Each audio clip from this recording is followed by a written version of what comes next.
በዘመናዊ የዓለም የጦርነት ስልት በከፍተኛ ፍጥነት እየተቀየረ ነው። ትልልቅ ታንኮችና ውድ የሆኑ የጦር አውሮፕላኖች በትናንሽና ርካሽና ገዳይ በሆኑ በራሪ አካላት እየተተኩ ነው።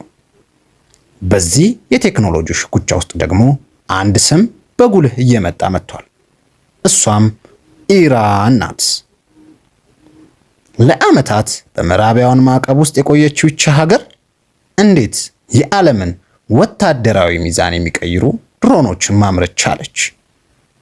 ከዩክሬን ሜዳዎች እስከ መካከለኛው ምስራቅ በረሃዎች ድረስ ሽብርን የፈጠሩት እነዚህ የጥላ ክንፎች ምን ያህል ጥንካሬ አላቸው ብለን እንጠይቃለን።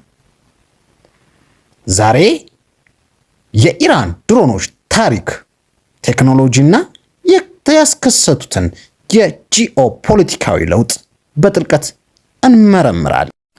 ሰላም ውድ የሃቲ ሚዲያ ቤተሰቦች፣ ዛሬ ስለ አንድ አስገራሚና ማንም ሊያንበረክካት ስላልቻለው አንዲት ሀገር ስላላት ቴክኖሎጂ ይዘንላችሁ መጥተናል። እንደተለመደው ይህን ቤት ሰብስክራይብ፣ ላይክ እና እንዲሁም ቪዲዮን ከወደዱት ሼር በማድረግ አብሮነታችሁ እንድታሳዩን በልዑል እግዚአብሔር ስም እንጠይቃለን። እንዲህ አይነት ቪዲዮ እንዲደርሶ የደወል ምልክቱን መጫኑን አይርሱ።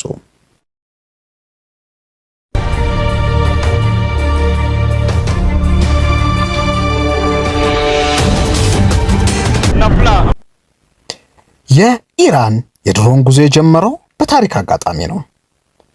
እንደ አውሮፓውያን አቆጣጠር በ1980ዎቹ በኢራን ኢራቅ ጦርነት ወቅት ኢራን ሰማይ ላይ ሆኖ መረጃ የሚሰጥ ቴክኖሎጂ በእጅጉ አስፈልጓት ነበር። በወቅቱም ሙሃጂር አንድ የተሰኘውን የመጀመሪያ ድሮን ሰርታ ጥቅም ላይ አውላ ነበር።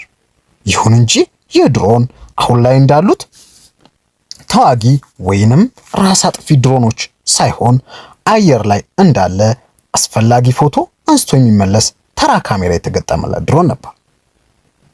ይሁን እንጂ ኢራን በዚህ አላቆመችም። አሜሪካ እና እስራኤል በቴክኖሎጂ ሲመነጥቁ ኢራን ሪቨርስ ቴክኖሎጂ ወይንም የሌሎችን ቴክኖሎጂ በመገልበጥ ስልት መጠቀም ጀመረች።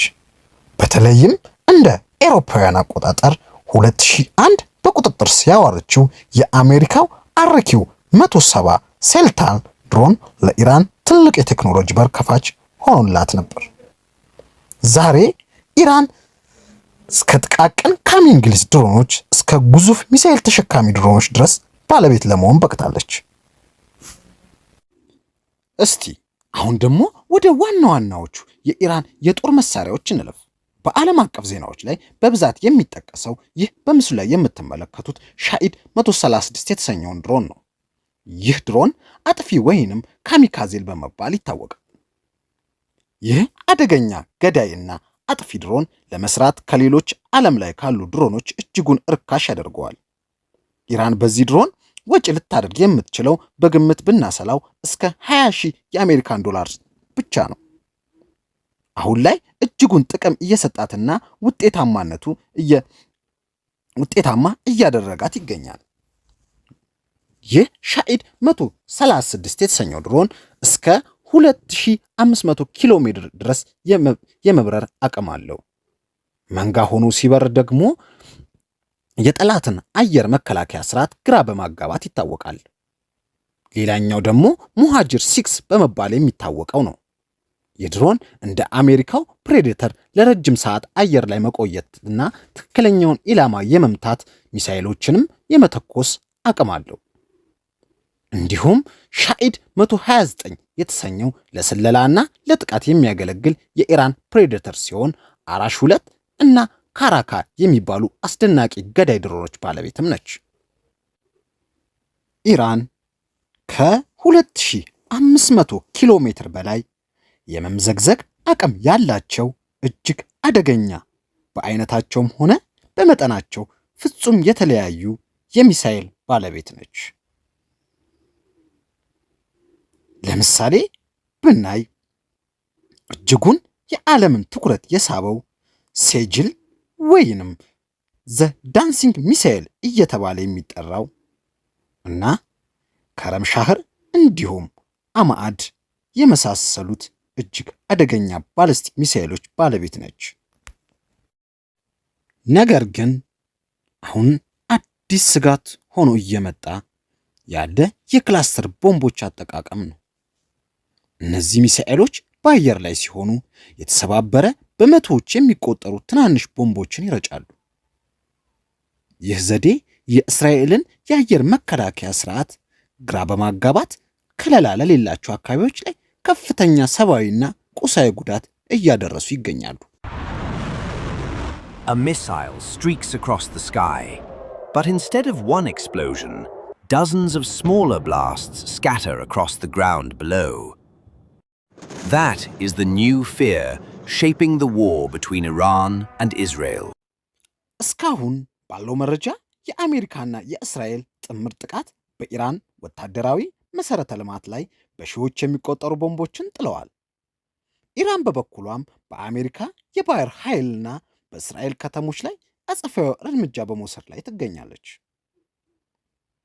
አሜሪካ በዚህ ጦርነት እስካሁን 13 ወታደሮቿን ያጣች ሲሆን እስራኤልም በኢራን ሚሳኤል ጥቃት የበርካታ ዜጎቿን ሕይወት አልፏል። ኢራንም ከፍተኛ ቁጥር ያላቸው ወታደራዊና ሲቪል ዜጎቿ እንደተገደሉባት ሪፖርቶች ያመለክታሉ። እንዲሁም የእስራኤሉ አይረን ዶም እና አሮ መከላከያዎች አሁንም 90% የሚሆኑትን ጥቃቶች እየመከቱ ነው። ሆኖም ግን የኢራን ድሮን መንጋ ጥቃት እና የክላስተር ቦምቦች ስርዓቱን ክፉኛ እየፈተኑት ይገኛሉ። የአየር መከላከያ ሚሳኤሎችና እጥረት ከፍተኛ ወጪ የእስራኤል ትልቁ ስጋት ሆኗል። ጦርነቱ አሁን ወሳኝ ምዕራፍ ላይ ይገኛል። ኢራን ማዕቀቦቿን ተቋቁማ አሁንም ሚሳኤሎቹን የማምረት አቅም እንዳላት እያሳየች ነው። የዓለም ሀያላን ለዲፕሎማሲያዊ መፍትሄ ቢጥሩም በመሬት ላይ ያለው እውነታ ግን የቀጠናው ጦርነት ወደ ዓለም አቀፍ ግጭት እያመራ ይገኛል። የኢራን ድሮኖች ሚሳኤሎች ታሪክ መልክ ለዘላለም ቀይረውታል። ሰላም። በሚቀጥለው ክፍል ደግሞ ስለ ኢራን እነዚህ አስጊና አስፈሪ ሚሳኤሎች በሰፊው ይዘን እንመጣለን። ሰላም ለሕዝባችን፣ ሰላም ለዓለም።